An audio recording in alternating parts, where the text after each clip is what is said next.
Experience 11 days of Grand Europe trip with easy EMI of rupees 25,000 only with GT Holidays, South India's #1 travel brand. Renacon AAC Blocks. It saves 30% in steel, cement and labor cost. ஒவ்வொரு சதுர அடியிலும் சந்தோஷம். என்ன நிகழ்வு நாடாளுமன்றத்திற்குள் நேற்றுக்கு என்னதான் நடந்தது, யாரால் நிகழ்த்தப்பட்டது, இது ஒரு நீதி கேட்க போனவங்களால் நிகழ்த்தப்பட்டதா இல்ல இதுல பின்னணியில யாரேனும் அமைப்புகள் இருக்குதா? இது ரொம்ப ஒரு துரதிருஷ்டவசமான சம்பவம். இதோட இம்பாக்ட் இன்னொரு 6 மாதங்களுக்கு இந்தியாவில் இருக்கும். அடுத்த பாராளுமன்ற தேர்தலையும் இந்த இம்பாக்ட் இருக்கும். நீங்க என்னதான் சொல்லலாம், தீவிரவாதி இல்ல, துப்பாக்கி இல்ல, கத்தி இல்ல, அது இல்ல, யாருக்கும் காயம் ஏற்படல, எல்லாம் சப்பக்கட்டு. நீங்க புதிய பார்லிமெண்ட் எல்லா இவ்வளவு ரூபாய் செலவு பண்ணி சென்ட்ரல் விசிட்டா பண்ணீங்களே, பாதுகாப்புக்கு என்ன நடவடிக்கை எடுத்தீங்க? பிரதமர், உள்துறை அமைச்சர், சபாநாயகர், எதிர்கட்சி தலைவர் சோனியா காந்தி, ராகுல் காந்தி போன்றவர்கள் தலைவர்கள்லாம் இருக்கிற இடத்துல இது பாதுகாப்பு குறைபாடு இல்ல, பாதுகாப்பு ஓட்ட flaw. It's a grave mistake, breach. Parliament பிரதமர் கண்ட்ரோல்ல இல்ல. எல்லாம் இன்னைக்கு பிரதமரை தாக்க ஆரம்பிக்கிறாங்க, மோடியோட தப்புன்னு. Parliament is under control speaker. அசெம்பிளியின் சபாநாயகர், நாயகர்னா என்ன அர்த்தம்? இன்சார்ஜ் அர்த்தம். அசெம்பிளிக்கே நாயகர், சபாநாயகர், பார்லிமெண்ட்டுக்கு 8 சபாநாயகர் தான். இது பொறுப்பேற்க வேண்டிய, தார்மீக பொறுப்பேற்க வேண்டியது ஓம் பிர்லா அவர்கள் தான். காலிஸ்தான் தீவிரவாதி குர்பத்வந்த் சிங் பனூன் சொல்லியிருக்கார் 15 நாளைக்கு முன்னாடியே, இதே 13ஆம் தேதி இந்தியாவில் பல குண்டுகள் வெடிக்கப்படும், இல்லாவிட்டால் இந்தியாவை ஆட்டி பார்ப்போம் ஸ்டேட்மெண்ட் விட்டாரு. இவங்க என்ன பண்ணிட்டாங்க, பனூன் ஏதாவது பண்ணுவார்னு ஏர்போர்ட்ல எக்ஸ்ட்ரா செக்யூரிட்டி போட்டாங்க. விமான நிலையத்தில், ரயில்வே ஸ்டேஷன்ல, பாலிகா பசார்ல, சாந்தினி சவுக்ல, மக்கள் கூடுற இடத்துல எல்லாம் போட்டாங்க. பார்லிமெண்ட்டை கோட்டை விட்டாங்க. நீலம்ன்ற ஒரு லேடி, பஞ்சாபி லேடி, ஆமா, அந்த அம்மா சொல்றாங்க, நாங்க எந்த இயக்கத்தை சார்ந்தவங்க கிடையாது, சொல்லுவாங்க, நாங்க படித்தவர்கள், எங்களுக்கு வேலை வாய்ப்பு இல்ல, எங்க சரியான ஒரு நீதி இல்ல. அது எப்படி அப்ப அந்த 13ஆம் தேதி சூஸ் பண்ணாங்க? இவங்களுக்கும் தீவிரவாதத்துக்கு சம்பந்தமே கிடையாது. இது காலிஸ்தான் தொடர்பு இருக்கு. காலிஸ்தான் தொடர்பு கண்டிப்பா இருக்கு. எந்த ஒரு சம்பவத்துக்கும் வேகமாக ட்வீட் போடக்கூடிய திரு மோடி அவர்களும் அமித்ஷா அவர்களும் நேற்றிலிருந்து இதை பற்றி ஒண்ணுமே பேசல சார். 2 பேருமே அவமானப்பட்டு நிக்கிறாங்க. எதிர்பாராத சம்பவம் இது. அவங்களுக்கு தெரிஞ்சுமா தெரியாதாங்கிறது இல்ல, அவங்களே நிலக்கொலைய வச்ச சம்பவம் இது. பாரதிய ஜனதா தேர்தலில் பாதிக்குமான்னு கேட்டீங்கன்னா கண்டிப்பா பாதிக்கும். ஏனென்றால் நீங்க தேசம், செக்யூரிட்டி, காஷ்மீர், 370 இதெல்லாம் பேசிட்டு ஜனம் கேட்பான், பார்லிமெண்ட்லயே உள்ள போயிச்சா நீ என்ன செக்யூரிட்டி பத்தி பேசுறீங்கன்னு.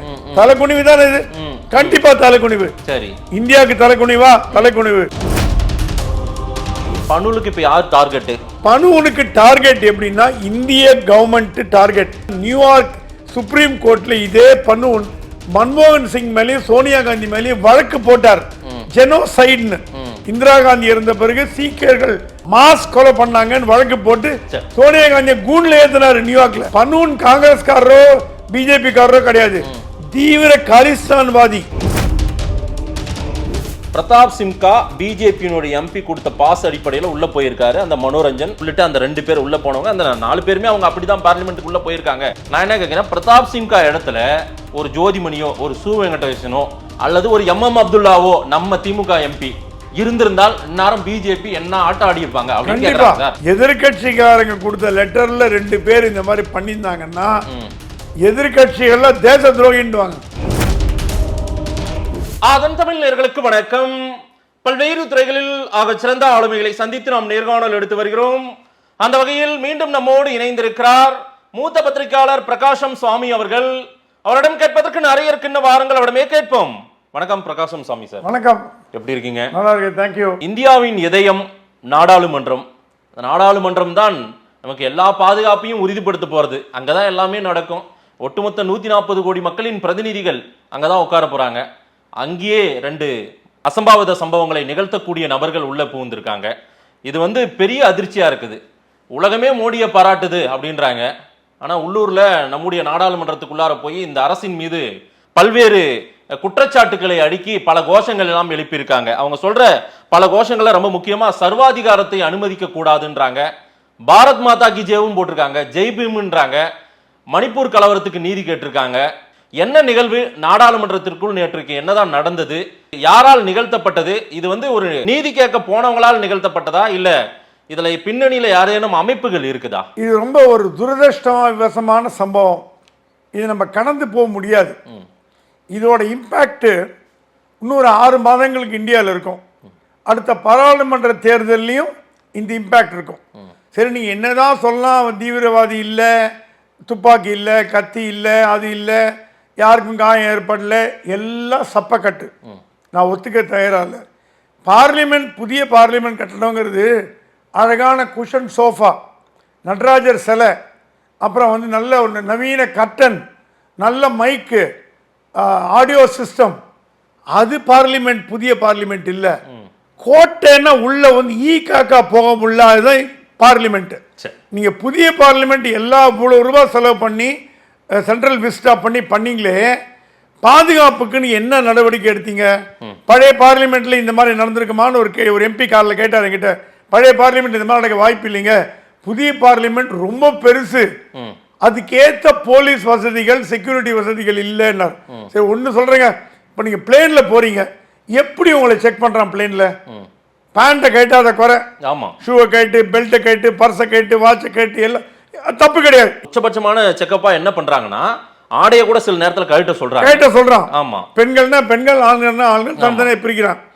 ஒரு விமான பயணத்திலேயே எப்படி இருக்கும்போது பிரதமர், உள்துறை அமைச்சர், சபாநாயகர், எதிர்கட்சி தலைவர் சோனியா காந்தி, ராகுல் காந்தி போன்றவர்கள் தலைவர்கள்லாம் இருக்கிற இடத்துல இது பாதுகாப்பு குறைபாடு இல்லை, பாதுகாப்பு ஓட்ட, flaw. It's a grave mistake, breach, absolutely. ஏன்னா நீங்க 1000 சப்புக்கட்டு கட்டலாம், அது வந்து பார்வையாளர். நம்ம பார்த்த வரைக்கும் தமிழ்நாடு அசம்பிளியில் நான் பத்திரிகைலாம் கவர் பண்ணியிருக்கேன், ஒரு எம்ஜிஆர் கலைஞர் பீரியட்லாம். அப்போ என்ன பண்ணுவாங்க, அந்த அசம்பிளியில் உட்காந்துருக்க அந்த பார்வையாளர் மாடத்துலேருந்து பேப்பரை தூக்கி போடுவாங்க. ஏதாவது கட்சியோ இல்லை குரூப்போ, ஏதாவது ஒரு மார்க்சிஸ்டோ, ஏதோ ஒரு அமைப்பு, எந்த அமைப்புன்னு தெரியாது, பார்வையாளர் மாடத்துல இருந்து எதிர்ப்பை தெரிவிச்சிருக்காங்க, தூக்கி போடுவாங்க. இது கலைஞர் பீரியட், எம்ஜிஆர் பீரியட் நடந்தது. ஒரே பரிசு அமளி துமளி வரும். நான் உருட்டு இருக்கும் போது பேப்பர், அவன் என்ன இந்த ஃபிளையர் மாதிரி இருக்கும்ல, அதை கையில கொண்டாந்துருவாங்க, தூக்கி அடிப்பாங்க, அப்படியே பறக்கும், எதிர்ப்பு தெரிவிக்கிற மாதிரி. உடனே சபையை வந்து ஆஃப் பண்ணுவாங்க, அப்புறம் அவனை பிடிப்பாங்க, எல்லாம் பண்ணுவாங்க. அப்புறம் பாத்தீங்கன்னா கலைஞர் பீரியட்ல பாஸ் கொடுக்கிற முன்னாடி பேக்ரவுண்ட் செக் பண்ணுன்னு சொன்னது கலைஞர் தான். பார்வையாளர் மட்டத்தில் 4 போலீஸ்காரனை போடுறான். ஸ்பீக்கர் தான் வந்து அசம்பிளியோட இன்சார்ஜ். முதலமைச்சர் என்ற முறையில் அந்த அப்ப ஸ்பீக்கரை கூப்பிட்டு, தமிழ் குடிமகன் யாருன்னு தெரியாது, எல்லாத்துக்கும் போலீஸ்காரனை போடு, செக் பண்ணி உள்ள அனுப்புன்னு சொன்ன முதல் தலைவர் கலைஞர். 20 வருஷத்துக்கு முன்னாடியே தமிழ்நாட்டில். அதுக்கப்புறம் தமிழ்நாடு அசம்பிளியில பேப்பர் தூக்கி போடுறதுங்கிறது 20 வருஷமா நான் பார்த்ததில்லை. பட் பார்லிமெண்ட்ல இந்த அனுபவம் இருக்கு. 22 வருஷத்துக்கு முன்னாடி ஒரு மிகப்பெரிய நாடாளுமன்ற தாக்குதல் நடந்தது. நீங்க பேப்பர் தூக்கி போட்டதாவது கடந்து போயிடலாம். நான் என்ன கேட்கிறேன், சரி, ஒரு ஆளை நீங்க பார்லிமெண்ட், நானே பார்லிமெண்ட்டுக்கு இப்போ ஒரு 6 மாசம் முன்னாடி போனேன், பார்லிமெண்ட் இல்லாத போது போனேன், 3 மாசம் முன்னாடி. சரி, அப்ப என்னாச்சு, என்ன உள்ள போகும்போது செக் பண்ணி பெல்ட்டை கட்டி ஃப்ரிஸ்க் பண்ணி எல்லாம் பண்ணி அமிச்சான். புதிய பார்லிமெண்ட் ஒரு 2 மாசம் முன்னாடி. சரி, அப்ப அங்க ஒரு ஃப்ரெண்டை பார்க்க போனேன், ஒரு செக்ரட்டரி பார்க்க போனேன், செக் பண்ணி அமிச்சான். அப்படி இருக்கும்போதே ஒரு விசிட்டருக்கு பார்லிமெண்ட் இல்லாத சமயத்துல எந்த எம்பியும் யாருமே இல்லாம அலுவலகம் இருக்கும் போது இருந்த சோதனை ஒரு கனிஸ்டர் எடுத்துட்டு போற அளவுக்கு போயிருக்கான்னா அப்ப எப்படி அலோவ் பண்ணீங்க? சரி, முதல். 2வது கேள்வி, பார்வையாளர் மடத்துல ஏன் மார்ஷல் போடல? தமிழ்நாடு போட்ட மாதிரி 2 பக்கமும் 2 பார்வையாளர் மடத்துல போட்டு யாராவது குதிக்கிறாங்க, இனிமே பண்ண போறீங்க, அது வேற விஷயம், ஏன் பண்ணலன்னு தான் கேள்வி. 2வது, ஒரு எம்பி சொல்லியிருக்காரு, அவனை பிடிச்சி வச்சு நாங்க போலீஸ் கத்துறோம், எந்த மார்ஷலும் வரலன்னு. இது வந்து மிகப்பெரிய குறைபாடு இல்ல சார். ஒரு சில டேட்டாஸ் எல்லாம் சொல்றாங்க சார், 400 மார்ஷல் அங்க இருந்திருக்கணும், பாதுகாவலர்கள் இருந்திருக்கணும். நேற்றுக்கு வெறும் 140-130 பேர் தான் இருந்திருப்பாங்கன்னே சொல்றாங்க அவங்க. ரஃபேல் உண்மையாவே நேற்றுக்கு பிரசன்டே அங்க அவ்வளவுதான். ஆமா, இது வந்து பார்லிமெண்ட் சிஆர்பிஎஃப் கண்ட்ரோல்ல இருக்கு. சரி, இது பார்லிமெண்ட் இருக்குன்னு இவ்வளவு ஒரு நம்பர் ஆஃப் ஜவான், சிஆர்பிஎஃப் ஜவான் ஒதுக்குவாங்க. ஆமா, அது டர்ன்ல வருவாங்க, நைட் டியூட்டி, டே டியூட்டி, ரொட்டேஷன்ல இருக்கும். ஆனா பார்லிமெண்ட் வந்து பிரதமர் கண்ட்ரோல்ல இல்ல. எல்லாம் இன்னைக்கு பிரதமரை தாக்க ஆரம்பிக்கிறாங்க, மோடியோட தப்புன்னு. Parliament is under control speaker.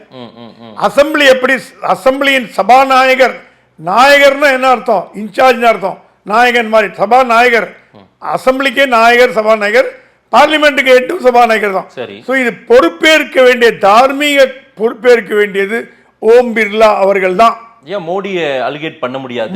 Modi வந்து head of the government sir. ஆனா பிஜேபி என்ன பண்ணிட்டு இருக்கு, எல்லாத்துக்கும் மோடி தான் காரணம் அப்படின்னு புகழ் பாடுறாங்க. அதனால மோடி எதிர்க்கட்சிகள் மோடி தான் பார்லிமெண்ட்டை கட்டினது மோடி தான். சரி, ஆனா இது தவறு. இந்த செய்கையை நான் நியாயப்படுத்தாட்டி கூட தவறுன்னு ஒத்துக்கிறேன். கண்டிப்பா இது தவிர்க்கப்பட வேண்டியது, இந்தியாவுக்கு ஒரு களங்கம் ஏற்படுத்திய ஒரு செக்யூரிட்டி பிரீச். அதே நேரத்தில் உள்துறை அமைச்சரும் பிரதமர் இது காரணம் சொல்ல நான் ஒத்துக்க மாட்டேன். உள்துறை அமைச்சர் காரணம் தான் சார். அவரு என்ன உள்துறையே அப்ப இந்த அளவுக்கு தான் இருக்கா? பார்லிமெண்ட் எங்க, நீங்க அரசாங்கங்கிறது வேற, பார்லிமெண்ட்ங்கிறது வேற. ரெண்டா புரியுது sir. I know Om Birla அவர்கள் தான் பொறுப்புன்றது சொல்றீங்க. இப்ப அமித்ஷா ஆபீஸ், ஹோம் மினிஸ்ட்ரியில ஏதாவது நடந்ததா, பார்லிமெண்ட்ல நடந்தது, இப்போ ஏர்போர்ட்ல நடந்ததா, ரயில்வே ஸ்டேஷன் நடந்ததானா அப்ப நீங்க சொல்லலாம். இது நடந்தது பாராளுமன்றத்துக்குள்ள. இந்தியாவுக்குள்ள எது நடந்தாலும் உள்துறை ஃபெயிலியர் சொல்லுவாங்க சார், சொல்லுவாங்க. ஆனா இது எனக்கு தெரிஞ்சு இது வந்து செக்யூரிட்டி போறவில்லை. ரெண்டாவது செக்யூரிட்டி அலர்ட். 13ஆம் தேதி அசம்பாவிதம் நடக்கும்னு உங்களுக்கு தெரியும். பாராளுமன்றம் தாக்கப்பட்ட 2001ல பாராளுமன்றம் தாக்கப்பட்ட தினம் அன்னைக்கு காலையில தான் வந்து தாக்கப்பட்ட 9 வீரர்களுக்கு மலரஞ்சலி பிரதமர், துணை ஜனாதிபதி, சபாநாயகர், உள்துறை அமைச்சர், சோனியா காந்தி அம்மா, இவங்க எல்லாம் மரியாதை செலுத்திட்டு வந்திருக்கீங்க. சோ அந்த டே வந்து முக்கியமான நாள்னு தெரியும். அது இல்லாம நியூயார்க்ல தலைமையிடமாக கொண்ட சீக் ஃபார் ஜஸ்டிஸ் கலிஸ்தான் தீவிரவாதி குர்பன்வந்த் சிங் பனூன் சொல்லியிருக்காரு 15 நாளைக்கு முன்னாடியே, 13ஆம் தேதி இந்தியாவை ஆட்டி காட்டுறேன் பாருங்க. பனூன் அப்படின்னு சீக்கிய தீவிரவாதி நியூயார்க்கில் இருப்பவர், அவரை தான் கொலை பண்ண போறாங்கன்னு இந்தியாவுக்கு அமெரிக்கா சண்டை வந்தது. சரி, அவரை கொலை பண்ண முயற்சிக்கிறார்கள் இந்தியா, அமெரிக்கா நம்ம மேல ஒரு குற்றம் சாட்சித்து. அந்த குற்றத்துக்கு உண்டான ஒரு நபர் தான் குர்பன்வந்த் சிங் பனூன். அவர் வந்து கலிஸ்தான் மூவ்மெண்டோட தலைவர், அமெரிக்கால சீக் ஃபார் ஜஸ்டிஸ் வச்சிருக்காரு. அவர் என்ன சொன்னாரு, இதே 13ஆம் தேதி இந்தியாவில் பல குண்டுகள் வெடிக்கப்படும், இல்லாவிட்டால் இந்தியாவை ஆட்டி பார்ப்போம் ஸ்டேட்மெண்ட் விட்டாரு. இவங்க என்ன பண்ணிருக்காங்க, ஹோம் மினிஸ்டர் இந்த எச்சரிக்கை பனுல்ன்றவர் ஏற்கனவே அனௌன்ஸ் பண்ணிட்டாரு, பேப்பர்லயே வந்துருச்சு, எல்லா நியூஸ் வந்துருச்சு. இவங்க என்ன பண்ணிட்டாங்க, பனூன் ஏதாவது பண்ணுவார்னு ஏர்போர்ட்ல வந்து எக்ஸ்ட்ரா செக்யூரிட்டி போட்டாங்க. விமான நிலையத்துல, ரயில்வே ஸ்டேஷன்ல, பாலிகா பசார்ல, சாந்தினி சவுக்ல, மக்கள் கூடுற இடத்துல எல்லாம் போட்டாங்க. பார்லிமெண்ட்டை கோட்டை விட்டாங்க. அவன் கரெக்டா என்ன பண்ணாரு, சர்தார்ஜி அம்சிங்கன்னா கண்டுபிடிச்சிருவாங்கன்னு சொல்லிட்டு தாடி வைக்காத சர்தார்ஜி 4 பேரை பிடிச்சி உள்ள போய் பண்ணா. வேற ஸ்டேட் ஆட்கள் தான் சார் இவங்க. இதுல கர்நாடகாவை சேர்ந்த மனோரஞ்சன் உள்ள போனவர். பனுங்கிறவர் ரொம்ப கிளவரா செயல்படக்கூடியவர். பனுலுக்கு என்ன இந்த மாதிரி ஒரு தாக்குதல் சம்பவமா இல்லையா சார்? நேத்துக்கு அவங்க வந்தவங்களுடைய மோட்டிவ் என்னவா இருந்தது? வெறும் மோட்டிவ் என்னன்னா, அமெரிக்கால உட்கார்ந்து நான் இந்தியாவை ஆட்டி காட்டுவேன் அப்படின்னு ஒருத்தர் சவால் விடுற. அந்த வெளியே கைதான அந்த நீலம்ன்ற ஒரு லேடி, பஞ்சாபி லேடி, ஆமா, அந்த அம்மா சொல்றாங்க, நாங்க எந்த இயக்கத்தை சார்ந்தவங்க கிடையாது, அப்படிதான் சொல்லுவாங்க, நாங்க படித்தவர்கள், எங்களுக்கு வேலை வாய்ப்பு இல்ல, இங்க வந்து சரியான ஒரு நீதி இல்ல. அது எப்படி அப்ப அந்த 13ஆம் தேதி சூஸ் பண்ணாங்க? சரி, நீங்க சொல்றது வாஸ்தவம். இவங்களுக்கும் தீவிரவாதத்துக்கு சம்பந்தமே கிடையாது. இது காலிஸ்தான் தொடர்பு இருக்கு. காலிஸ்தான் தொடர்பு கண்டிப்பா இருக்கு. ஏன்னா பனூன் சொல்லிட்டாரு 13ஆம் தேதி இந்தியாவை ஆட்டி காட்டுவேன் அப்படின்னு அனௌன்ஸ்மென்ட் பிரஸ் ரிலீஸே நியூயார்க்ல இருந்து வந்தது, பிடிஐல வந்தது. சரி, இதுல கர்நாடக எம்பி பிரதாப் சிம்கா அவருடைய ரசீது அவர் கொடுத்திருக்காரு உள்ள. அவங்க எப்படின்னா, யார் போய் கேட்டாலும் எம்பிங்க எல்லாம் லெட்டர் கொடுத்துருவாங்க பார்லிமெண்ட்டை பார்க்க. அது முதல்ல நம்ம தடை பண்ணோம். இப்ப வந்து பார்லிமெண்ட்டுக்குள்ள ஒருத்தர் போறாருன்னா அவர் பேக்ரவுண்ட் செக் பண்ணா நம்ம அனுப்பக்கூடாது. சரி, நீங்க 1 வாரத்துக்கு முன்னாடியே யார் பார்லிமெண்ட்ல போறாங்கன்னு அவங்க பேரை வாங்கி ஹோம் மினிஸ்ட்ரியில பேக்ரவுண்ட் செக் பண்ணி அவன் தீவிரவாதியா, நல்லவனா, கெட்டவனா, கம்யூனிஸ்டா, மார்க்சிஸ்டா என்னன்னு பார்த்து உள்ள அனுப்பணும். நீங்க நேர போய் லெட்டரை கொடுத்துட்டு திருப்பதியில் உள்ள போற மாதிரி டிக்கெட் வாங்கிட்டு போறது இனிமே செல்லுபடி ஆகாது. நீங்க யுஎஸ் காங்கிரஸ்க்குள்ள போனீங்கன்னா, நான் அடிக்கடி கவர் பண்ண பிரஸ்ஸுக்கே போவோம், ஒயிட் ஹவுஸ்க்குள்ள சோதனை எப்படி இருக்கும்னா, உங்க ஜாதகத்தையும் வச்சிருப்பான் கையில, நீங்க உங்க போட்டோ வர கிளிக் பண்ணீங்கன்னா உங்க ஜாதகமே வரும், உள்ள அமைச்சிருவான். அது இல்லாம யாரும் உள்ள போக முடியாது. அந்த மாதிரி ஒரு சோதனை, ஒரு சாவடி மாதிரி ஒரு கம்ப்ளீட் செக்கிங் கொண்டு வருது முதல். ரெண்டாவது, பனூன் வந்து வான் பண்ணாங்கிறது மத்திய அரசாங்கத்துக்கு தெரியாம இருந்திருக்காது. சரி, இது என்ன தோன்றதுன்னா இன்டெலிஜென்ஸ் ஃபெயிலியர், அப்சல்யூட் ஃபெயிலியர். சரி, ஐபி அதிகாரி, தலைமை அதிகாரி ராஜினாமா பண்ணணும். நீங்க சபாநாயகர் ராஜினாமா பண்றாரா இல்லையோ, ஐபி தலைவர் ராஜினாமா பண்ணணும். ஏன்னா இட்ஸ் ஃபெயிலியர் ஆஃப் இன்டெலிஜென்ஸ். சரி, நான் என்ன கேட்கிறேன், இன்னைக்கு எதிர்க்கட்சிகள் அத்தனை பேரும் இந்த குளிர்கால கூட்டத்தொடரின் நீட்சி, நேற்றுக்கு அந்த சம்பவம் நடந்துருச்சு, அதனுடைய தொடர்ச்சியா நாடாளுமன்ற கூட்டத்தை நீங்க நடத்துறீங்க, எல்லாமே ப்ராப்பரா எந்த பதட்டமும் படாதீங்கன்னு எல்லாரையும் ஆசுவாசப்படுத்துறீங்க, ரைட்டு. அமித்ஷா அவர்கள் பேசணுன்றது தான் அவங்களுடைய கோரிக்கை. இன்னைக்கு 15 எம்பிக்களை சஸ்பெண்ட் பண்ணியிருக்காங்க. நம்முடைய தமிழ்நாடு எம்பி முக்கியமா கனிமொழி அவர்கள் சஸ்பெண்ட் பண்ணியிருக்காங்க, ஜோதிமணி சஸ்பெண்ட், சு வெங்கடேசன், மதுரை வெங்கடேசன் சஸ்பெண்ட். இந்த மாதிரி காங்கிரசின் பல மாநில எம்பிக்கள், கேரளா எம்பிக்கள் 2-3 பேர் சஸ்பெண்ட். 15 எம்பிக்கள். டெரிக் ஓப்ரைன் திரிணாமுல் காங்கிரஸ் மாநிலங்களவையில் அவர் வந்து கோஷம் போறாரு, வெளியே போன்றாரு அவரு நம்முடைய துணை ஜனாதிபதி. இந்த மாதிரி எல்லாம் வந்து அவங்க என்ன கேட்கறாங்க, ஒரு நீதியை கேட்கறோம் நாங்க, எங்களுக்கு பாதுகாப்பு இல்ல, எங்களுக்கே பாதுகாப்பு இல்லை, எங்க நாட்டு மக்கள் நீங்க எப்படி பாதுகாக்க போறீங்கன்னு கேக்குறாங்க. எங்க எதிர்கட்சி இது ஆயுதமா எடுக்கணும், எடுக்கதான் எடுக்கும். நீங்க எடுக்கலையா, பிஜேபி எடுக்கலையா? அவங்க பண்ண தவற நீங்க எடுத்தீங்கல்ல. சரி, கோடி கோடியா நோட் அடிக்கலாம் வீட்டுல, 50,000 கோடி 20,000 கோடின்னு ட்வீட் போடுறீங்கல்ல. அரசியல் பண்றதுன்னா பிஜேபி பண்ற அரசியல் காங்கிரஸ் பண்ணும். நீங்க காங்கிரஸ் குறை சொல்ல முடியாது, சரி, எதிர்கட்சியை குறை சொல்ல முடியாது. பாராளுமன்றத்துல 2 பேர் குதிக்கிறான்னா அப்ப என்னையா செக்யூரிட்டி காமன் ஜனங்க கேக்குறாங்க. நீங்க அமெரிக்கா ஒயிட் ஹவுஸ்லயே வந்து செய்தி எடுத்தவர், நீங்க உங்களுக்கு இந்த அனுபவம் தெரியும், ஒரு ஃப்ளோர் எப்படி நடக்கும், ஒரு ஹால்குள்ளார எப்படி எல்லாம் புரோட்டோகால் இருக்கு அப்படின்றதெல்லாம் தெரியும். தவறு நடந்துருச்சு, உள்துறை அமைச்சர் பேசணுன்ற ஒரு கோரிக்கையை செய்யணுமா செய்யக்கூடாதா? அமித்ஷா பேசவே கூடாது இது சார். எந்த ஒரு சம்பவத்துக்கும் வேகமாக ட்வீட் போடக்கூடிய திரு மோடி அவர்களும் அமித்ஷா அவர்களும் நேற்றிலிருந்து இதை பற்றி ஒண்ணுமே பேசல சார். ஏன்னா அவங்களுக்கு அவமானப்பட்டு நிக்கிறாங்க, 2 பேருமே அவமானப்பட்டு நிக்கிறாங்க. அவங்க எதிர்பாராத சம்பவம் இது, அவங்களுக்கு தெரிஞ்சுமா தெரியாதாங்கிறது இல்ல, அவங்களே நிலக்கொலைய வச்ச சம்பவம் இது. பிரதமரையும் உள்துறை அமைச்சரையும் நிலக்கொலைய வச்ச சம்பவம். சரி, இது பெரிய தலைகள்லாம் உள்ள போறது, இது இதோட விட போறது இல்ல. ஜேபிசி கமிட்டி, அதை விட JPC committee for parliamentary security 1 வருஷமா கூடலையாம, ஏன் கூடல? யார் தப்பு? அங்க ஹோம் மினிஸ்டர் தப்பு. நீங்க எப்ப ஹோம் மினிஸ்டர் தப்புன்னா, நாட் பார்லிமெண்ட் அட்டாக் இல்ல, JPC committee and parliament security ஏன் 1 வருஷமா கூடல? நீ காலைல ஒரு எம்பி கிட்ட கேட்டாரு, என்ன நடக்குது, ஜேபிசி கூட மாட்டீங்களா, செக்யூரிட்டி ரிவ்யூ பண்ண மாட்டீங்க? எவ்வளவு வாட்டி ரிவ்யூ பண்ணீங்க? சோ எதிர்க்கட்சிகளும் இத கேள்வி கேட்கல. இப்போ சுதந்திர தினத்துக்கு கவர்னர் வரான்னா 2 நாளைக்கு முன்னாடி பிளாக் பண்ணுவோம் பீச் ரோட. ஆமா, செக்யூரிட்டி செக் பண்ணுவோம், எங்க நடக்குது, போறது வருது, குதிரை படம் எப்படி போனோம், ஜீப் எப்படி போனோம், கார் எப்படி போனோம், சோதனை ஓட்டெல்லாம் பண்ணுவோம். ஒரு கவர்னர் முதலமைச்சருக்கே இவ்வளவு இருக்குன்னா, பார்லிமெண்ட் செக்யூரிட்டிக்கு ரிவ்யூ கமிட்டி இருக்கா? ரிவ்யூ பண்ணீங்களா? யார் இன்சார்ஜ்? எந்தெந்த எங்கெங்க இடத்துல யார் யார போடணும்னு முடிவு பண்றது யாரு? ஜேபிசி கமிட்டி தான். ஓகே, பார்லிமெண்ட் கமிட்டி தான் முடிவு பண்ணோம். பார்லிமெண்ட் கமிட்டி இப்போ ஒரு இருக்க மாதிரி செக்யூரிட்டிக்கு இருக்கு. அந்த பார்லிமெண்ட் கமிட்டி 1 வருஷமா மீட் பண்ணல. சரி, சோ இது என்னன்னா, ஆளும் கட்சி தவறு பண்ணிருக்கா, ஆளும் கட்சி கோட்டை விட்டுருக்கு. சரி, மோடி அமித்ஷா காரணமா? தார்மீக அடிப்படையில் அவங்க காரணம், ஆனா அவங்க இதுக்கு ரெஸ்பான்சிபிள் இல்ல. யார் காரணம்? ஓம் பிர்லா காரணம். ஏன்னா பாராளுமன்றம் சபாநாயகர் கீழே தான் வருது.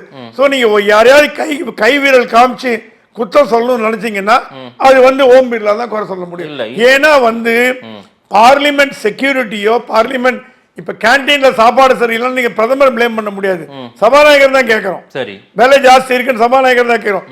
சபையின் நாயகரே சபாநாயகர் தான். இந்த செக்யூரிட்டி ஆஸ்பெக்ட் அவருக்கு எப்படி தெரியாம போச்சு?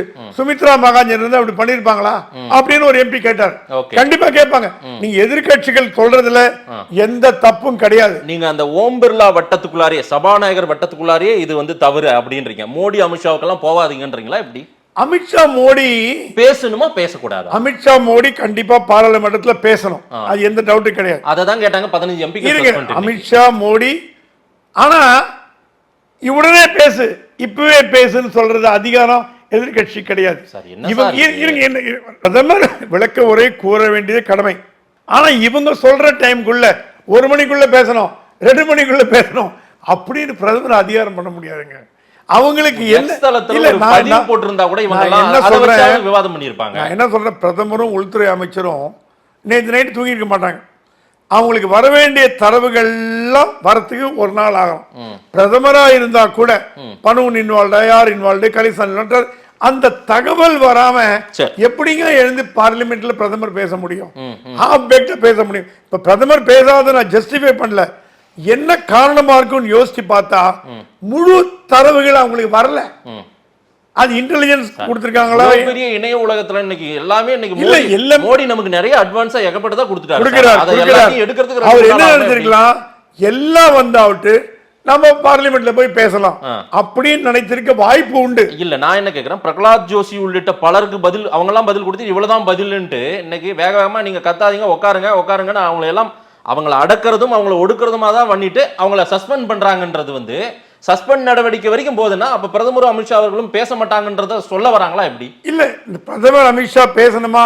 கண்டிப்பா பேசணும். சரி, பதில் கூடிய வேண்டிய நிலைமையில் இருக்காங்களா? இருக்கணும். ஏன்னா இந்தியாவை ஆள்றது பிரதமர் தான். ஆமா, நீங்க பாராளுமன்றம் நடந்த விஷயத்தை விட்டுருங்க. ரெட்டை கோபுர தாக்குதல்னா அமெரிக்க ஜனாதிபதி பொறுப்பேற்றார். ஆமா, ஜார்ஜ் புஷ் பொறுப்பேற்றார். இது அந்த அளவுக்கு இது தீவிரவாத செயலா இல்லையான்றது ஒரு ஆர்குமெண்ட். பட் இது நடந்ததே தப்புன்னு நான் சொல்றேன். கையில கண்ணு கொண்டு வரல, கத்தி கொண்டு வரல, அடிக்கல, குத்தலைங்கிறதெல்லாம் வேற சமாச்சாரம். ஒரு பார்வையாளர் மட்டத்துல 2 பேர் குதிக்கிற அளவுக்கு பண்றீங்கன்னா செக்யூரிட்டி பிரீச் ஃபர்ஸ்ட் லாப்ஸ். ரெண்டாவது, அவனால கத்தி கொண்டு வந்திருக்கலாம், இந்த கன் கொண்டு வந்திருக்கலாம். இது விளையாட்டுன்னு சொல்றீங்க, நாளைக்கு உண்மையா கன் கொண்டு வந்திருக்கலாம்.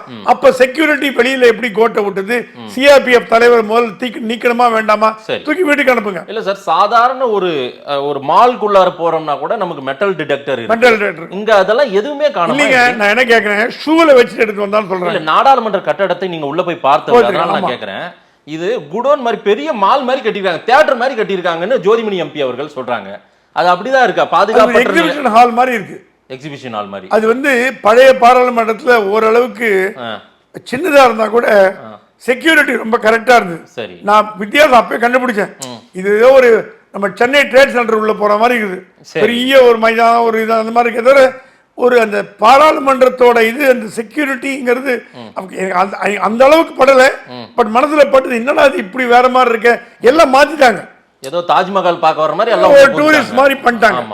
ஆனா இது என்னன்னா, இது பாரதிய ஜனதா தேர்தலில் பாதிக்குமான்னு கேட்டீங்கன்னா கண்டிப்பா பாதிக்கும். இது பாராளுமன்ற தேர்தலில் பாஜகவுக்கு கண்டிப்பா இது பாதிப்பு உண்டாகும்.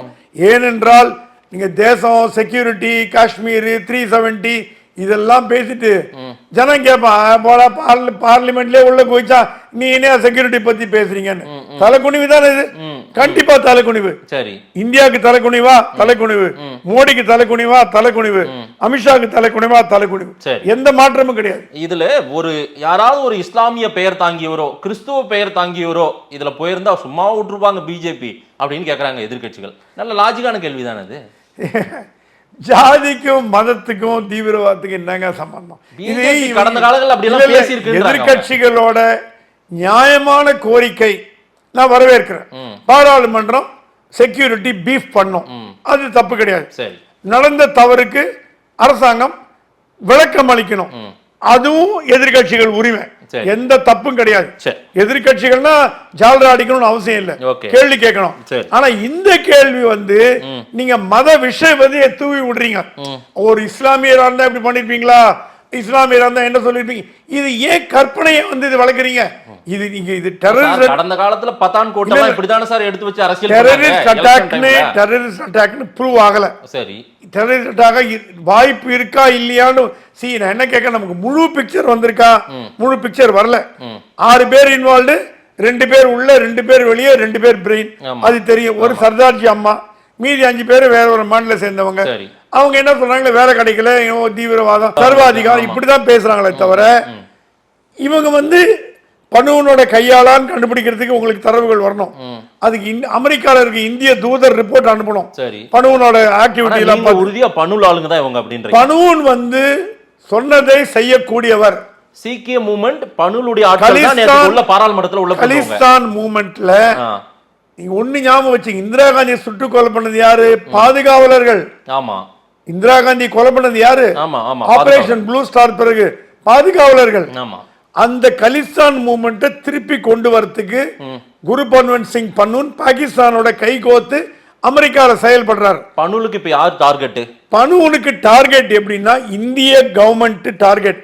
இதோட ஒரு பெரிய ஜோக் என்னன்னா, நியூயார்க் சுப்ரீம் கோர்ட்ல இதே பனுவன் மன்மோகன் சிங் மேலேயும் சோனியா காந்தி மேலேயும் வழக்கு போட்டார். ஜெனோசைட்னு. இந்திரா காந்தி இருந்த பிறகு சீக்கியர்கள் மாஸ் கொலை பண்ணாங்கன்னு வழக்கு போட்டு சோனியா காந்தியை கூண்ல ஏத்தினாரு நியூயார்க்ல. இது எல்லாருக்கும் மறந்து போயிருக்கோம். பனூன் காங்கிரஸ்காரரோ பிஜேபி காரரோ கிடையாது, தீவிர காலிஸ்தான்வாதி. அந்த கேஸ எடுக்கிறதுக்கு இந்திய அரசாங்கம் ஒரு கிட்டத்தட்ட $1,00,000 செலவு பண்ணிது. ரவி பத்ரான்னு ஒரு பெரிய லாயர், இந்தியன் லாயர் ஹையர் பண்ணி ஒரு அப்பியரன்ஸுக்கு $20,000 கொடுத்து அவரை போய் பேச வச்சு அந்த கேஸை உடைச்சார். இல்ல மன்மோகன் சிங் சோனியா காந்தியும் கைது நடவடிக்கை எடுக்கிறதுக்கு அவரு அமெரிக்க சுப்ரீம் கோர்ட்ல ஆர்டர் வாங்கிட்டாரு. பெரிய பெரிய விஷயமா போச்சு. ரவி பத்ரா தான் காப்பாத்தி விட்டார். நான் என்ன சொல்ல வரேன்னா, இந்த பன்னூன் காலிஸ்தான்வாதி அவரு 13ஆம் தேதி டிசம்பர் இந்தியாவில் ஒரு தாக்கம் பண்ணுவேன்னு ஓப்பன் அனௌன்ஸ்மெண்ட் விட்டு பார்லிமெண்ட்ல இப்படி நடந்திருக்கும் போது எந்த போலீஸ் ஆபீசருக்கு 1+1 = 2 கண்டுபிடிக்க முடியும்? இது வந்து ஏன் நீங்க 13th விழணும், 12th விழுந்திருக்கலாமே, இன்னைக்கு விழுந்திருக்கலாமே, இன்னைக்கு வச்சிருக்கலாமே. அதை அந்த ஆஸ்பெக்ட் நீங்க கவனிக்கணும். பன்னூனோட கை வேலை இருக்கு. பன்னூன் ரொம்ப கிளவரா சர்தார்தி அம்சா கண்டுபிடிச்சிருவாங்கன்னு இந்த மாதிரி ஆட்கள் அமைச்சிருக்கோம். திட்டமிட்ட தாக்குதல் தான் நேற்றைக்கு திட்டமிட்ட தாக்குதல். இது வந்து எனக்கு தெரிஞ்சு புகை மண்டலத்தை மட்டும் ஏற்படுத்துற மாதிரி அவங்க வந்து அந்த புகை குப்பியை மட்டும் எடுத்துட்டு போக வேண்டிய காரணம் ஏன் வருது? என்ன மோட்டிவ் சார்? இந்தியாவுக்கு அவமானத்தை ஏற்படுத்தணும்ன்றது நோக்கமா இருந்திருக்கலாம், ரைட்டு. இதை தவிர்த்து வேற ஏதேனும் அவங்க ஒரு தாக்குதல் நடத்த திட்டமிட்டாங்க? தாக்குதல் இல்ல, தாக்குதல் பாயிண்டே விட்டுருங்க. பனூனுக்கு நான் சொன்ன மாதிரி இந்தியால அன்னைக்கு என்ன பேச வச்சுட்டேன், இந்த விஷயம் பேச வச்சுட்டேன். ஆனா ஒத்துக்கல என்னமோ அந்த சீக்கிய மூவ்மெண்ட் வந்து நாங்க தான் இதை பண்ணோம்னு இல்ல, இந்த அமைப்புமே முன் வரல. ஆனா இவங்க வந்து பேச வைக்கிறோம்னு சொன்ன டேட்டும் இதுவும் ஒரே டேட்டா இருக்கு. சரி, சோ அது வந்து ஆக்சிடென்டல் கோயின்சிடென்ஸ். அந்த ஆக்சிடென்டல் கோயின்சிடென்ஸ் வந்து இனிமேதான் போலீஸோ நம்ம சிபிஐயோ ஐபியோ இன்டெலிஜென்ஸோ ராவோ பனூன் இன்வால்வ்டா, யார் இன்வால்வ்டு என்ன, இது வந்து சாதாரணமா ஏதோ ஒரு 2-4 டிஸ்கிரண்டல் எலிமெண்ட் பேப்பர் தூக்கி ஓடி போயிட்டாங்கன்ற மாதிரி எடுத்துக்க முடியாது. செக்யூரிட்டி லேப்ஸ் தான் இது 100க்கு 100. ஆனா அதை நியாயப்படுத்தி பண்றது மத்திய அரசாங்கம் தவறு, நியாயப்படுத்தக்கூடாது. தவறுனா அதை நீங்க ஃபால்ட்டை ஒத்துன்னு செக்யூரிட்டி பீப் பண்ணும். நீங்க அசம்பிளில நீங்க பார்லிமெண்ட்ல சொல்ல வேண்டியது உங்க கடமை. சார் இந்த மாதிரி நடந்து போச்சு, இந்த காரணங்கள் இனிமே நான் ஜாகிரதையா இருக்கும் அப்படின்னு எம்பிக்கள், எதிர்கட்சி எம்பிக்கள் கூட பாராளுமன்றம் நல்லா விரும்பாங்க, பாராளுமன்றம் கெட்டு போன. நான் என்ன கேக்குறேன், இந்த பிரதாப் சிங்காவா அவர் வந்து கர்நாடக எம்பி, இவரை விசாரணைக்கு இந்நேரம் உட்படுத்தி இருக்கணும்ல, அவரை டிஸ்மிஸ் பண்ணும். எம்பில இருந்தே ஒரு கட்சி விட்டு நீக்கணும் அவரை. அவரால்தான் மோடிக்கு தலைக்குணு ஏற்படுத்தி யார் காரணம்? ஏங்க இப்ப நீங்க எப்போ ஒரு எம்பி கிட்ட போய் நீங்களே என்ன எல்லாரும் வந்து ரசீது கேட்பான் உள்ள வந்து எனக்கு அதுதான் பண்ணக்கூடாதுங்கிறேன். நீங்க இப்ப யார் போய் கேட்டாலும் ஒரு 2-3 எம்எல்ஏ இருப்பாங்க அசம்பிளில, பாஸ் கேட்டீங்கன்னா வச்சுங்க, ஏப்பா எல்லா பாஸ் நான் முடிச்சிடும்பா, பாஸ் அவர் என்ன சொல்றாரு, எவனுக்கா கொடுத்தா போய் நமக்கு என்னத்துக்குப்பா வம்பு, எனக்கு தெரிஞ்சவங்க வேணுங்கிறவங்க தான் 2 பேரும் அனுப்புவேன், என் ஒய்ஃபு குழந்தைங்க. எம்எல்ஏலயே அப்படி பண்ணும்பொழுது ஒரு பாராளுமன்றத்துக்கு அக்கௌண்டபிள் வேணுமா வேண்டாமா, ஜாகிரதையா இருக்கணுமா வேண்டுமா வேண்டாமா, நாளைக்கு அவன் ஏதாவது பண்ணுவான்னு எப்படி தெரியாது, தெரிஞ்சு கொடுத்தா மிகப்பெரிய தப்பு, தெரியாதவனுக்கு கொடுத்தா அதை விட தப்பு, ரெண்டுமே தப்பு. இதுல வந்து நம்பர் ஆஃப் ஆல் பாத்தீங்கன்னா சபாநாயகர் முதல் குற்றவாளி, 2வது குற்றவாளி அந்த கடிதம் கொடுத்த எம்பி 2வது குற்றவாளி. அன்பார்ச்சுனேட்லி 2 பேருமே பிஜேபி காரங்க. எதிர்க்கட்சிகள் கேட்கிற கேள்வியை நான் உங்ககிட்ட வலுவா வைக்கிறேன் சார். பிரதாப் சிம்கா பிஜேபியினுடைய எம்பி கொடுத்த பாஸ் அடிப்படையில் உள்ள போயிருக்காரு, அந்த மனோரஞ்சன் உள்ளிட்ட அந்த 2 பேர் உள்ள போனவங்க, அந்த 4 பேருமே அவங்க அப்படிதான் பார்லிமெண்ட்டுக்கு உள்ள போயிருக்காங்க அப்படின்னு சொல்றாங்க. ஒட்டுமொத்தமா 5 பேர் கைதாயிருக்காங்க, ஒருத்தர் அப்ஸ்காண்ட்ன்றாங்க, நிறைய விஷயங்கள் போயிட்டு இருக்கு. நான் என்ன கேட்கிறேன், பிரதாப் சிம்கா இடத்துல ஒரு ஜோதிமணியோ ஒரு சு வெங்கடேசனோ அல்லது ஒரு எம் அப்துல்லாவோ நம்ம திமுக எம்பி இருந்திருந்தால் இந்நேரம் பிஜேபி என்ன ஆட்டம் ஆடி இருப்பாங்க அப்படின்னு கேட்கறாங்க சார். எதிர்கட்சிக்காரங்க கொடுத்த லெட்டர்ல 2 பேர் இந்த மாதிரி பண்ணியிருந்தாங்கன்னா எதிர்கட்சிகள்ல தேச துரோகின்னுவாங்க. கண்டிப்பா நான் வந்து எது மனசுல பட்டதை பேசுவேன். சரி, இது பிஜேபி பண்றதுனால அமுக்கி வாசிக்கிறாங்க, அடக்கி வாசிக்கிறாங்க. எதிர்கட்சிகள் டிஎம்கேவோ ஏடிஎம்கேவோ சிபிஎம்ஓ திரிணாமுல் காங்கிரஸோ ஈவன் டிஎம்சியா இருந்தா கூட சரி, ஒரு லெட்டர் கொடுத்து வந்திருந்தான்னா பாராளுமன்றத்தை ஸ்தம்பிக்க வச்சிருப்பாங்க. சரி, இப்ப எதிர்கட்சிகள் பண்றது நான் நியாயப்படுத்துறேன், ஓரளவுக்கு நியாயப்படுத்துறேன், ஏன்னா அவங்க கடமை. எல்லாத்துக்கும் மோடி அமித்ஷா குறை சொல்லாதீங்க. ஏன்னா செக்யூரிட்டிங்கிறது மோடி அமித்ஷாவோட, இப்ப மோடியோட செக்யூரிட்டி, இப்ப மோடியோட காலில் கல்லடிக்கிறான் ஒருத்தன் வச்சுங்க, அப்ப நீங்க சொல்லலாம் மோடி செக்யூரிட்டி தண்டம்பா, மோடி காலிலே கல்ல அடிச்சுட்டான், சரி. மோடி பாதுகாப்பு கேள்விக்குறியா இருக்குன்னு. ஆமா. இது பாராளுமன்ற செக்யூரிட்டி கேள்விக்குறி. இதுக்கு மோடி அமித்ஷாவும் பதில் சொல்லணுமே தவிர சரி. பொறுப்பேற்க முடியாது. ரைட். இதுல இன்னொரு அடிப்படையான கேள்வி சார், இந்தியா ஒரு பாதுகாப்பற்ற நிலையில இருக்குதோ அப்படின்ற ஒரு பயத்தை மக்கள் கிட்ட கொண்டு போய் இன்னைக்கு எதிர்க்கட்சிகள் சொல்றாங்க.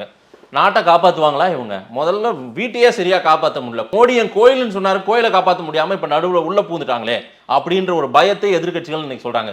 இது மக்கள் மத்தியில் ஒரு அச்சத்தை கொடுக்குது சார். உள்துறையே இந்த லெவல்ல இருக்குது, வெளிநாடுகள் நமக்கு சுத்தி முத்தி எல்லாம் பிரச்சனை, பாகிஸ்தான் பிரச்சனை, சீனா பிரச்சனை, ஊர் எல்லா சுத்தியும் நம்ம வம்பு வாங்கியிருக்கோம். அப்படின்னும் போது அங்கெல்லாம் பாதுகாப்பு ஒழுங்கா இருக்கான்ற ஒரு கேள்வியை வைக்கிறாங்கல்ல. இல்ல, இது வந்து ஒரு பேச பொருளா 6 மாசத்துக்கு இது பேச பொருளா இருக்கும். சரி. எதிர்கட்சிகள் இது ஊதி பெருசு பண்ணும். சரி. இடம் கொடுத்தது யாரு? நீங்க தான் இடம் கொடுத்தீங்க. ஓகே. நீங்க இடம் கொடுத்துட்டீங்க, அவங்க ஊதி பெருசு பண்றான். எதிர்கட்சிகளுக்கு குற்றம் சொல்ல முடியாது. அவங்க ஏதோ ஒரு துரும்பு கிடைச்சா கூட பிஜேபிக்கு எதிராக சான்ஸ் பண்றாங்க, கண்டிப்பா கேம்பெயின் பண்ணுவாங்க. தேசம் என்னங்க ஸ்ட்ராங்கா இருக்க போது, பார்லிமெண்டே காப்பாற்ற முடியல, தேசத்தை காப்பாற்ற போறாங்களான்னு. இது வந்து கண்டிப்பா பாரதிய ஜனதாக்கு எதிர்க்க இந்த ஆயுதம் பயன்படுத்தப்படும். சரி. அது எந்த விதமான மாற்று கருத்தும் இல்ல. ரெண்டாவது, நீங்க ஒரு கேள்வி கேட்டீங்க, இதனால இந்தியா வீக்கா இருந்தான்னு. 2 பேர் குதிக்கிறதுனால இந்தியா வீக்கா வாய்ப்பு இல்லை. ஆனா நம்மளோட இந்தியாவோட மதிப்பு அயல் நாடுகள், வெளிநாடுகள்ல கொஞ்சம் இறங்கி தான் போகும். ஓகே. ஏன்னா செக்யூரிட்டி பார்லிமெண்ட்லயே இப்போ இஸ்ரேலி பார்லிமெண்ட் வந்து உலகத்திலேயே கோட்டைன்னா இம்ப்ரெக்னபிள் கோட்டை. டெல்லவியூல நீங்க யாருமே உள்ள போக முடியும், எக்ஸப்ட் செக்ரட்டரி கூட வெளியில தான் நிக்கணும், மெம்பர்ஸ் மட்டும் தான் போக முடியும். அப்படி அமெரிக்கா காங்கிரஸ் அப்படிதான்.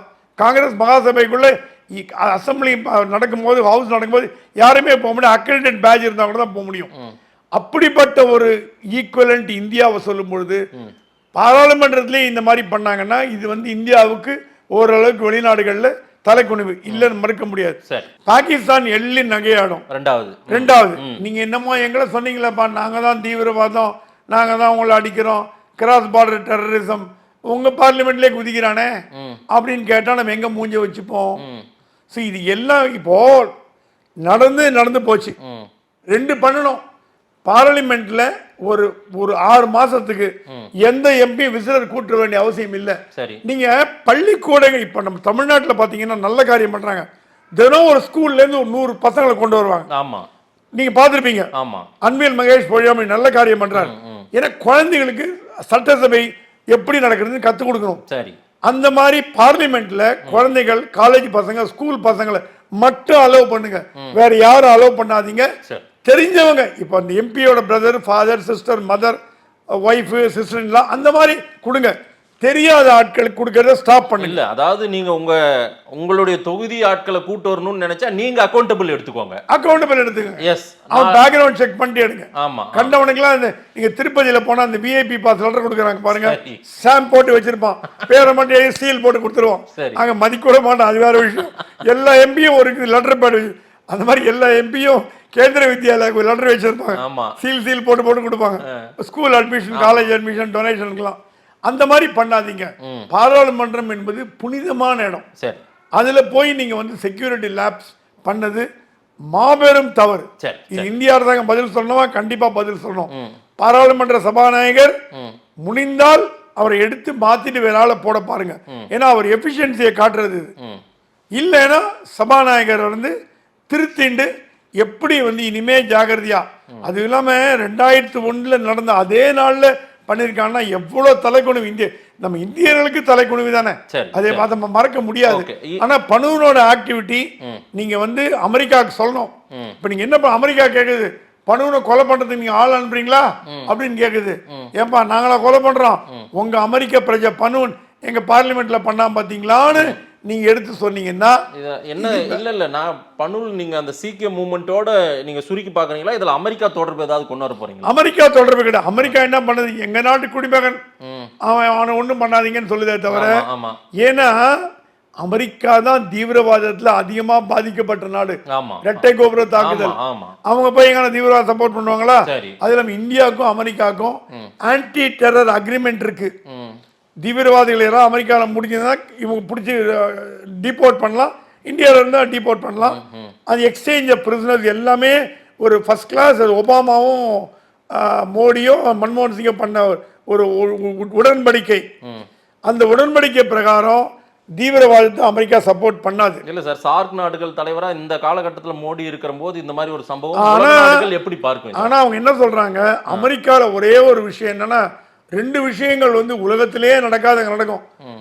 மனித உரிமை மீறல், ஹியூமன் ரைட்ஸ், அமெரிக்கா லபோதிபான் கத்தும். சரி. 2வது அமெரிக்க குடிமகனுக்கு ஏதாவது ஆபத்துன்னா அமெரிக்கா கவர்மெண்ட் கத்தும். இந்த 2 விஷயத்துல தான் பனுவன் தப்பிக்கிறார். இப்ப ருத்ரகுமார் இருக்கார், தமிழீழ விடுதலை தலைவர், பிரதமர். ஆனா அவர் அமைதியான மனிதர், லாயர், இந்தியாவுக்கு அகைன்ஸ்டா போக மாட்டார். அவரு இலங்கையில தமிழீழம் வரணும்னு ஆசைப்படுறார். அதுக்கு உண்டான முயற்சிகளை சட்டப்பூர்வமா நியூயார்க்ல இருந்து எடுக்கிறார். அவரு என் நண்பர் தான். எப்படி பனுவன் தெரிஞ்சவர், இவரு தெரிஞ்சவர் தான். பனுவன் உங்களுக்கு ஃப்ரெண்டா? பனுவன் நல்லா தெரியும். அடிக்கடி நியூயார்க்ல எங்க ஆபீஸ்க்கு வந்து பிரஸ் ரிலீஸ் கொடுத்துட்டு போவார். அப்ப பனுவன் ஆளுக்கு தான் இவங்க அனுப்புனது. ருத்ரகுமாரன் வந்து ஒரு உண்மையான தேசபக்தர், இந்தியாவுக்கு எதிராக போக மாட்டார். சரி. அவரையும் அமெரிக்கா ப்ரொடெக்ட் பண்றது. எந்த அமெரிக்கா? LTTE பேன் பண்ண அமெரிக்கா. ருத்ரகுமார் பிரதமர், நாடு தழுவிய தமிழீழத்தோட பிரதமரை நாட்டுல வச்சிருக்குன்னா அவங்க 2த்துக்கு வித்தியாசம் பாக்குறாங்க. தீவிரவாதமா இருந்தா நோ, நீங்க உங்க நாட்டுக்கு போராடுறீங்களா போராடுங்க. அப்படிதான் பண்ணுன்னு தப்பிச்சு வந்தாங்க. இதுல இருந்து ஒரு பாடம் கற்றுக்கொள்கிறார்களா? நான் எல்லாத்துக்கும் சொல்ற விஷயம் தான். இதுல இருந்து ஒரு தவறு நடந்துருச்சு, இதுல இருந்து பாடம் கத்துக்கிறாங்களான்றதை நம்ம பார்ப்போம். வரும் நாட்கள்ல நம்முடைய பாரத பிரதமர் மோடி அவர்களும் உயர் திரு அமித்ஷா அவர்களும் பேச போறாங்களான்றத, அதுதான் கோரிக்கை. 15 எம்பிக்கள் வேற சஸ்பெண்ட் பண்ணிட்டாங்க. அதையெல்லாம் மறுபடியும் மறுபரிசீலனை செய்து அவங்கள உள்ள உட்கார வைப்பாங்களா, மோடியும் அமித்ஷாவும் பேச போறாங்களான்றத வரும் நாட்கள்ல பார்ப்போம். தீவிரவாதம் இருக்கா இல்லையான்னு சொல்ல வேண்டிய கடமை அமித்ஷாக்கும் பிரதமர் மோடிக்கும் இருக்கு. இது வெறுமை ஒரு சும்மா ஒரு அதிருப்தியாளரோட குதிச்சாங்களா, இல்ல இது பின்னாடி தீவிரவாதம் இருக்கான்னு சொல்லக்கூடிய உரிமையும் கடமையும் 2 பேருக்கு இருக்கு. ஆனா பனுன் மாதிரி ஒரு ஆட்களால இது ஒரு டெரரிசம் மூவ்மெண்ட் தான் இது பண்ணது. டெரரிசம் மூவ்மெண்ட்ங்கிறது மத்திய அரசாங்கத்துக்கு தெரிய வாய்ப்பு இருக்கு. அது அவங்க கடந்த பார்வையில அப்படிதான் தோணுது. என் பார்வையில அப்படிதான் பனுன் தான் இன்வால்வ்னு தோணுது. ரைட். மக்கள் என்ன சொல்றாங்கன்னு பார்க்கலாம். வரும் நாட்கள்ல நமக்கு எல்லாமே தெரிஞ்சிடும் நிச்சயமா. நேரில் வந்து நேரம் கொடுத்து பேசினதுக்கு நன்றி திரு பிரகாசம் சாமி. தேங்க்யூ.